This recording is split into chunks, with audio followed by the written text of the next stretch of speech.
שלום לכולם, ברוכים הבאים לעוד מיני סקירה, הפעם של חברת זאוטק, מיני מקלדת בלוטוס, ממש איכותית וזולה.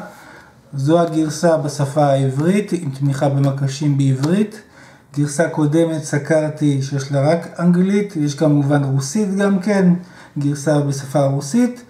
אז בואו נפתח את החבילה ואני אראה לכם כמובן מה הערכה כוללת.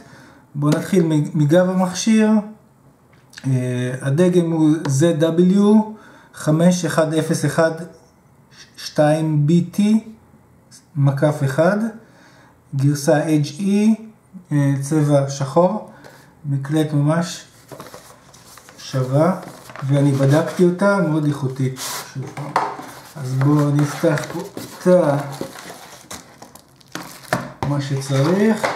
יש פה הוראות נחמדות בשפה האנגלית כמובן, אין פה סינית שזה טוב, איך להגדיר אותה. והופה, המקלדת מאוד דקה, מאוד יפה. מקשים, אתם רואים, יש עברית, אז אין בעיה עם עברית. בגב המכשיר יש פה את הבית סוללות, זוג סוללות טריפל איי, מכניסים בפנים, אז אין בעיה. פה יש את הכפתור של הקונקשן, צריך ללחוץ עליו כדי שיהיה קישוריות בין המכשיר הנייד, זה יכול להיות טלפון אפילו או טאבלט, ויש פה את ה-on-off switch, כפתור להדלקה וכיבוי. אז אלו שני הכפתורים הראשיים פה, אין פה דברים יותר מדי מסובכים. יש פה מסך, טאץ' פאד כזה נחמד, לשלוט על הסמן של העכבר. אז יש עברית, יש הכל, מאוד דקה, אתם רואים שהיא דקה מאוד, אחלה מקלדת, מאוד זולה. אז זו הגרסה העברית, ממש מוצר מומלץ אם אתם צריכים עברית.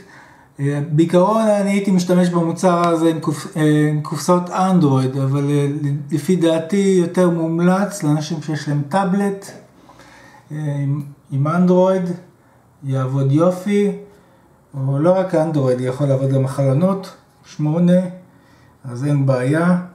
אז אם יש לכם טאבלט נחמד שאתם רוצים לעבוד איתו, עם מקלדת, אז זה מתחבר בחיבור בלוטוס, לא צריך שום דונגל, לא צריך שום דבר לחבר למוצר שעליו שולטים, פשוט מדליקים ולוחצים על הקונקט בטן, ויש פה איזה שורת צעדים שצריך לעשות, מספר צעדים והכל רשום בהוראות, להכניס איזה פין נאמבר, ואז הוא מתחבר כמכשיר בלוטוס לכל דבר, וזהו. אז אין פה שום דונגל, כלום, שזה יתרון גדול.